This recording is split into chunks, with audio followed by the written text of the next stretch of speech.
राम्रोसँग जानु होला, राम्रोसँग उड्नु होला। तपाईँको पहिलो हो प्रकाश दाइ। प्रकाश तामाङलाई एकजना व्यक्तिले एयरपोर्टमा भेटेर फुलमाला लगाएर बिदाई गरेका छन्। प्रकाश तामाङ आज पहिलोपल्ट प्लेन चढेर काठमाडौँ जाँदैछन्।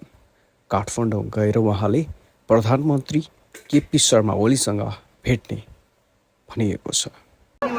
पहिलो प्लेन है। ल राम्रोसँग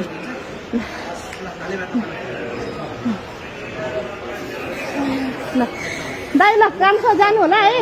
ल बाई बाई। हस् बाई बाई। प्रकाश तामाङले आफ्नो गाउँबाट बिदा लिँदा पनि गहभरि आँसु बनाएर बिदा भएका थिए।